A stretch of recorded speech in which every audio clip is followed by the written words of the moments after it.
Hello everyone, আসসালামু আলাইকুম। কেমন আছেন সবাই? আশা করছি সবাই অনেক বেশি ভালো আছেন এবং সুস্থ আছেন। আমি আলহামদুলিল্লাহ পরিবারের সবাইকে নিয়ে ভালো আছি। গত 4ই জুলাই আমার বড় মেয়ের জন্মদিন ছিল। তো এর আগের দিনই আমি কিছু কেক বানিয়ে রাখবো বাসায়। এজন্য কেকটা চুলায় বসিয়ে দিয়েছি। আর একটু রান্নাবান্না করা লাগবে। সেজন্য আমার বাসায় যে কাজ করে সে আপাকে বিকেলে আসতে বলেছিলাম। এসে কিছু পেঁয়াজ, আদা, রসুন এগুলা কেটে দিয়ে যেতে বলেছি। আর এই যে প্রথমে আমি বাটারস্কচ ফ্লেভারের কেকটা বসিয়ে দিয়েছি। এটা কিন্তু একদম হয়ে গিয়েছে। তো এক হাতে সব কাজ করতে হয়। তো সেজন্য সব কাজ আসলে ভিডিও করা হয় না। তা আমি যে কয়েকটা কেক বানাবো সবগুলা কেক আমি প্রথমে চুলায় বেক করে নিব। তারপরে রাতে এগুলোকে আমাকে ডেকোরেশন করতে হবে। কারণ বাচ্চাদের নিয়ে সব একসাথে করা হয় না। দেখা যায় যে ভিডিও করতে গেলে তারা অনেক বিরক্ত করে, আবার কাজেরও একটু দেরি হয়। সেজন্য যতটুকু পেরেছি আমার আপুদের সঙ্গে আমি শেয়ার করার চেষ্টা করেছি। এখন আরও একটা কেক আমি বসাবো। এজন্য ডিম আর ময়দাটা খুব ভালো করে একসাথে মিশিয়ে নিচ্ছি। এটা আসলে ময়দা না, এটা হচ্ছে প্রিমিক্স যেটাকে আমরা বলি। কেক বানানোর যে পাউডার কিনতে পাওয়া যায় সেটা দিয়ে বানাবো। এটা দিয়ে কেক বানালে আমার কাছে অনেক বেশি মজা লাগে এবং অনেক টেস্ট হয় কেকগুলো। একদম যে আমরা ভালো ব্র্যান্ডের যে বেকারির কেকগুলো খাই, একদম সেটা। বেকারিতে কিন্তু প্রিমিক্স ইউজ করা হয় কেকের জন্য। তবে আমি প্রথমে বাসায় আগে যখন কেক বানাতাম তখন আমি মেজারমেন্ট দিয়ে মেপে কেক বানাতাম, স্পঞ্জটা তৈরি করতাম। কিন্তু এখন অনেক বেশি চাপ পড়ে গেছে বাচ্চাদের নিয়ে, ওই সময়টা আর পাই না। তো আমি প্রিমিক্স দিয়ে এবার কেকগুলো তৈরি করছি। এটা কিন্তু খেতে ভীষণ মজা হয়। আসলে পারফেক্টভাবে করাটা হচ্ছে সবচেয়ে ইম্পর্ট্যান্ট। তো আমি কিন্তু আরও একটা কেক বসিয়ে 2টা কেক বেক করা হয়ে গিয়েছে। আর কেকগুলো তৈরি করতে করতে আমার রাত 8টা বেজে গিয়েছিল। আর আমার বড় মেয়ের নিজস্ব মতামত ছিল তার বার্থডেতে যেন রেড ভেলভেট কেক তৈরি করে দেওয়া হয়। তো সেজন্য এই তো আমি সুন্দর লাল টুকটুকে কেকটাও বেক করে নিলাম চুলার মধ্যে। আর এই 2টা কেক বেক করা হয়েছে কারণ এই 2টা কেকে কালার আসেনি। এজন্য এটা এরকম কালারে রয়ে গেছে। কিন্তু আমার মেয়ে তো পছন্দ করেনি। সেজন্য আমি এই 2টা কেককে বানানোর পরে আরও একটা কেক বানিয়েছি যেটা সুন্দর কালার এসেছে। তো কেকগুলো বানানো শেষ। একদম রাতের বেলা সব কাজ শেষে বাচ্চারা ঘুমাচ্ছিল। পরে এসেছি আমি রাত 1টার সময় কেকগুলোকে ডেকোরেশন করতে এসেছি। এখানে আমি প্রত্যেকটা কেক ঠান্ডা হয়ে গিয়েছে। এখন কেকগুলোকে সুন্দর করে স্লাইস করে নিব। তারপর কেকগুলোকে যতটুকু পারি চেষ্টা করব সাজিয়ে নেওয়ার জন্য। আসলে যখন থেকে আমি কেকগুলো বাসায় বানাই, আমাদের জন্মদিনের বাচ্চাদের কেকগুলো কিন্তু আর কেনা হয় না। আসলে জন্মদিন ওরকম করে আহামরি ঘটা কিছুই করি না। শুধুমাত্র বাচ্চারা কেক পছন্দ করে এবং আমরা নিজেরাও কেকটা পছন্দ করি। এজন্য বেশি করে কেকটা তৈরি করা হয়। আর নিজেদের পছন্দ অনুযায়ী একটু টুকটাক খাবার তৈরি করি। বাস এটাই। আর এই তো আমি কেকগুলোকে সমান করে আগে সবগুলা কেক কেটে নিব। তারপরে ক্রিমটা তৈরি করব। যেহেতু প্রচণ্ড গরম, এখন কিন্তু ক্রিমটা খুব সাবধানে তৈরি করতে হবে। একদম সব কিছু ঠান্ডা ঠান্ডা থাকতে হবে। এই যে ক্রিমটা ঠিকমতো না হলে কিন্তু কেকের সম্পূর্ণ টেস্টটাই নষ্ট হয়ে যাবে এবং ফিনিশিং তো আসবেই না। তো যারা যারা এখনও পর্যন্ত আমার আপুরা প্লিজ আমার ভিডিওটা দেখছো, আমার ভিডিওটাকে লাইক দিয়ে দিও। আর ভিডিও কেমন হয়েছে কমেন্ট করে জানিয়ে দিও। আর যারা আজকে নতুন ভিজিট করেছেন প্লিজ আমার চ্যানেলটাকে সাবস্ক্রাইব করে বেল বাটনটি অন করে রাখার অনুরোধ রইল। আমার এই ভিডিওটা কিন্তু অনেক দিন আগেই করা ছিল, কিন্তু আমি ভিডিওটা এডিট করে সব কিছু ঠিক করে রেখেছি, কিন্তু ভয়েস ওভার দিতে পারিনি। কারণ আমার গলা প্রচণ্ড ভাঙা ছিল, ঠান্ডা লেগে গেছে। আজকেও একই অবস্থা, মনে হচ্ছে এটা দিন দিন বেড়ে যাচ্ছে। তারপরে ভাবলাম আজকে যেমন পারি তেমন ভয়েস দিয়ে ভিডিওটা শেয়ার করব। আর এই তো এখন একটা চকলেট কেক তৈরি করলাম, এটা পছন্দ আমার খুব বেশি। তো এটাকেও সমান করে কেটে নিচ্ছি।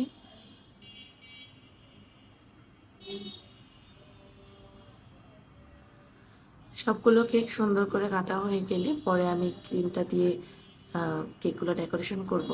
কিন্তু ওদিন রাতে সবগুলো করতে পারিনি কারণ অনেক রাত হয়ে গিয়েছে, আবার সকালে উঠতে হবে। এই জন্য আমি অল্প একটু কাজ রেখে দিয়েছিলাম, যেমন কেকটাকে ক্রাম কোট করে অল্প ক্রিম লাগিয়ে আমি রেখে দিয়েছিলাম, পরে সকালে ফিনিশিং করেছি। আর মাশাআল্লাহ লাল কেকটা দেখতে কত সুন্দর লাগছে, তাই না? কালারটা অনেক সুন্দর এসেছে। আর আমি আজকে কেকগুলোকে ডেকোরেশন করার জন্য ভিভো রেডটা নিয়েছি। এটার টেস্ট অনেক বেশি ভালো আসে। আর এই তো অনেক বেশি রাত হয়ে যাওয়ার কারণে আমি খুব তাড়াহুড়ো করে কাজটা করে নিয়েছি। যদি ভিডিওতে অনেক বেশি দেখাতে যেতাম, ভিডিও লম্বা হয়ে যেত এবং আমার অনেক বেশি লেট হতো। যতটুকু পেরেছি অল্প ক্রিমে ডেকোরেশন করে দেখানোর চেষ্টা করেছি। আসলে খুব বেশি ক্রিম আমরা পছন্দ করি না, অল্প ক্রিমের মধ্যে করেছি। আর ফিনিশিংটা কেমন এসেছে যদি এখনও পর্যন্ত কোনো আপুরা দেখো, ভিডিওতে কমেন্ট করে জানিও। আর উপরে কিছু সুগার বল দিয়ে দিচ্ছি।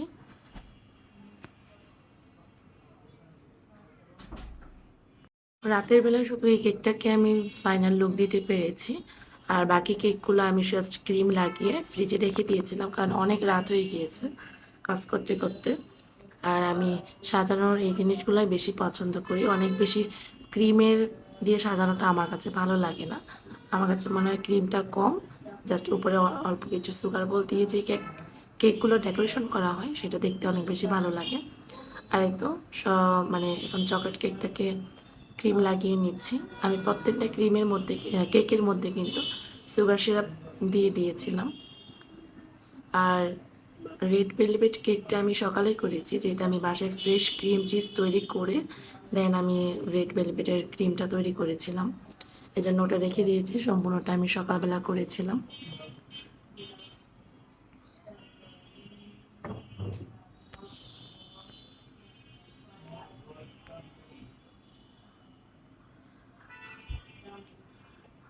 আর রাতের বেলা অনেক বেশি গরম ছিল। আর ক্রিমের কাজ যখন করা হয় তখন কিন্তু ফ্যান না ছাড়াটাই ভালো। আর আমি যেহেতু ডাইনিং টেবিলের উপরে কাজ করছিলাম, অনেক বেশি গরম ছিল।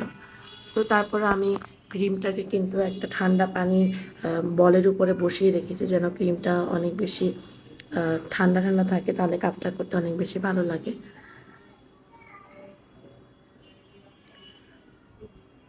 আর তেমন কাউকেই বলা হয়নি রাইসার জন্মদিনে, কাউকেই বলা হয় না, কারণ আমরা জন্মদিনটা ওরকমভাবে কখনোই পালন করি না, জাস্ট কেকটা ছাড়া।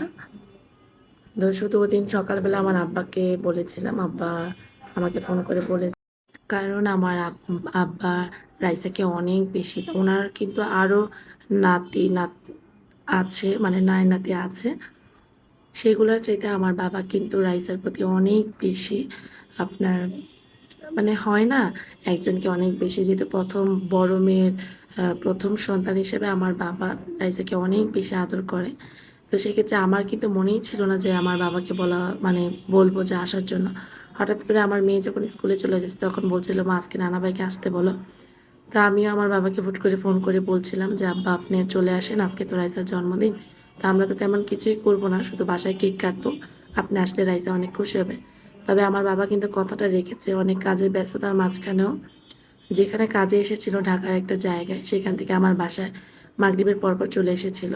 তো ভিডিওর পরে দেখতে পাবেন আমার বাবাও আজকে আমার ভিডিওতে আছে। তো এই তো সকালবেলা ঘুম থেকে উঠে প্রথমে আমি কেকের বাকি কাজটা করে নিচ্ছিলাম। আর এটা কিন্তু ক্রিম চিজ ফ্রস্টিং ছিল, মানে হুইপ ক্রিমের সাথে একদম ফ্রেশ যে ক্রিম চিজটা সেটা অ্যাড করে দিয়েছি। এটার টেস্টটা এত ভালো এসেছে কি বলবো, আমি বেস্ট রেড ভেলভেট কেক খেয়েছি মনে হয় এটা, অনেক অনেক বেশি টেস্টি ছিল। তবে কেকটা অনেক ছোট হয়ে গিয়েছিল, সবাই একবার করেই খেতে পেরেছিল। আর আমার ফ্রিজে তো কেকগুলো রাখতে পারিনি, কারণ এতগুলা কেক ফ্রিজে জায়গা হচ্ছিল না। পরে কিন্তু আমি পাশের বাসার ভাবির ফ্রিজে কেকগুলো রেখে দিয়েছিলাম। আম, আর এখন কেকটাকে আমি একটু ভালো করে ফিনিশিং আনার চেষ্টা করছি।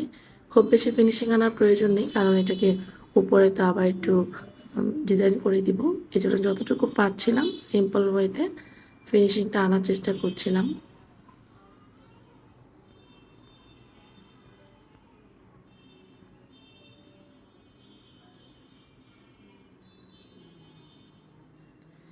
আর এই যে সকালবেলা প্রতিদিন আমার ছোট মেয়ে খুব দেরি করে ওঠে, কিন্তু ওদিন আমার কাজ, সে আমার সঙ্গে সঙ্গে উঠে গিয়েছে, আমার পাশে কিন্তু দাঁড়িয়েছিল।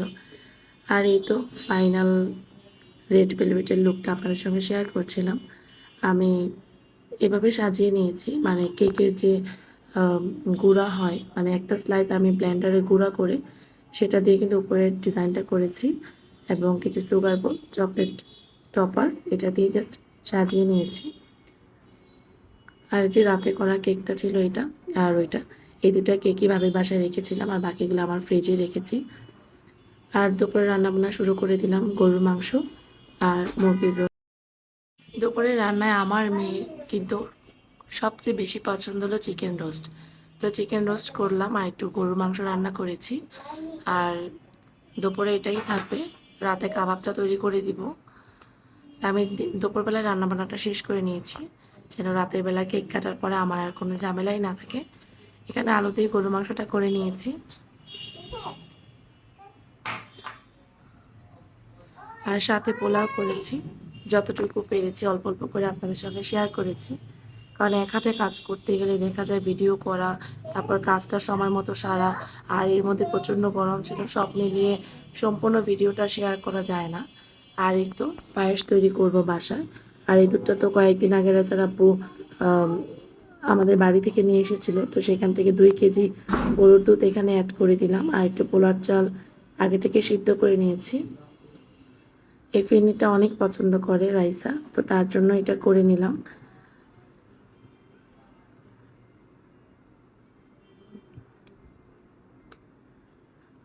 আর এই তো আমি রোস্টটা কিন্তু সম্পূর্ণ হয়ে গিয়েছে। এখন আমি ঢাকনা দিয়ে ঢেকে রান্নাবান্না শেষ করে ফেলেছি। আর এইতে প্রথমে বলেছিলাম আমার বাবা এসেছে, তো আমার বাবা আসার পর মাগরিবের আজান দিয়ে দিয়েছিল, পরে আমি একটু সেমাই রান্না করে দিয়েছিলাম, আম দিয়েছি, চা দিব আর বিস্কিট দিব। তো আমার বাবা কিন্তু 2 নাতিকে নিয়ে খুব সুন্দর করে নাস্তাটা করে নিল। আর এই যে রাতের বেলা আমার পরীরা সেজে একদম রেডি বড় বোনের সাথে কেক কাটার জন্য।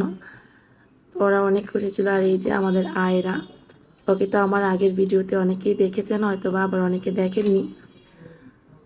আদ্রিতা, আয়রা ওরা কিন্তু কাজিন, মানে চাচাতো বোন, ওরা ভাই বোন। আমার 3 মেয়ে আর আমার ওরা হচ্ছে আয়রা, এই হচ্ছে সাফওয়ান। সাফওয়ান ও রেডি। আমি যখন বলছিলাম তোমরা একটু দাঁড়াও আমি তোমাদের একটু ভিডিও করব, বাচ্চাগুলো কিন্তু খুব সুন্দর করে দাঁড়িয়েছিল। মাশাল্লাহ বলবেন সবাই ওদের জন্য। আর এই যে আমাদের বাসার দুষ্টু বুড়ি আমার ক্যামেরার সামনে চলে এসেছে, তা আমি এটা আর কাটিনি, ভাবলাম আপনাদের সঙ্গে শেয়ার করি এবং আমার স্মৃতি হিসাবে আমার ইউটিউব চ্যানেলে আমার ভিডিওটা থেকে যাবে। ওরা বড় হলে অবশ্যই দেখবে। আর সবাই অপেক্ষা করছিল কতক্ষণে কেক কাটা হবে, কেক কাটা হবে। তো ভাবলাম যে প্রথমে সবাই একটু ছবি উঠিয়ে নিক, স্মৃতি হিসাবে থেকে যাবে। তো আমার মেয়ের জন্য সবাই দোয়া করবেন। আর রাইসা অনেক বেশি পছন্দ করেছিল, ও একটা 3 পিস পরতে চেয়েছিল, তো এবার বার্থডেতে ওকে এই 3 পিসটা ওর বাবা গিফট করেছে। সবাই বলছিল যে মেয়েকে 3 পিস পরিয়েছো, মেয়ে তো অনেক বড় হয়ে গিয়েছে, বড় বড় দেখা যাচ্ছিল। তো যাই হোক সবাই দোয়া করবেন। কেক কাটার পর্ব শেষ, এখন আমি সবার জন্য কেকটাকে কাট করে নিচ্ছিলাম।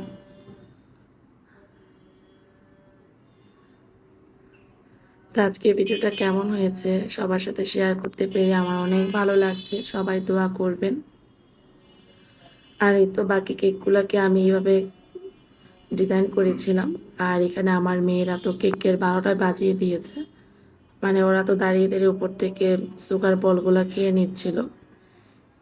যাই হোক কেক খাওয়ার পরে সবাই মিলে আমরা রাতের খাবার খেতে খেতে অনেক দেরি হয়ে গিয়েছিল। আলহামদুলিল্লাহ সবাই বলেছে কেকগুলো অনেক ভালো টেস্ট ছিল আর রেড ভেলভেট কেকটা অনেক বেশি মজার ছিল।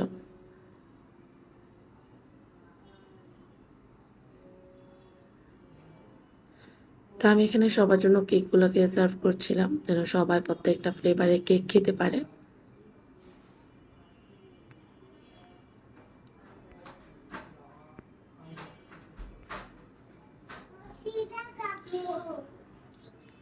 তো এই তো খাবার দাবার, রাতের খাবার আমি টেবিলে দিয়ে দিয়েছি। আর আজকের ভয়েসটা আমি না হলে 10 থেকে 12 বার থেমে থেমে ভয়েস দিতে হয়েছে, কারণ আমার বাচ্চারা অনেক বেশি আমাকে জ্বালাচ্ছিল, ছোটো মেয়েটা। আর আমার বাবা যেহেতু রোস্টটা বেশি একটা পছন্দ করে না, তো আমার আব্বার জন্য আমি একটা দেশি আলু দিয়ে একটু ভুনা করে দিয়েছি আর ডাল ছিল, পোলাও। তো যাই রাতের খাবার ছিল সব কিছু টেবিলে দিয়ে দিয়েছি, খাওয়া দাওয়া শেষ করে নেবে সবাই। আর এই ছিল আমার আজকে আমার মেয়ের জন্মদিনের ব্লগ হিসেবে আপনাদের সঙ্গে শেয়ার করলাম। জানি না কেমন ভিডিও শেয়ার করতে পেরেছি, তবে আমি আমার নিজের থেকে ভালোটা দেওয়ার চেষ্টা করেছি। আশা করছি আপনাদের কাছে ভালো লেগেছে। তো আজকে এখানে বিদায়।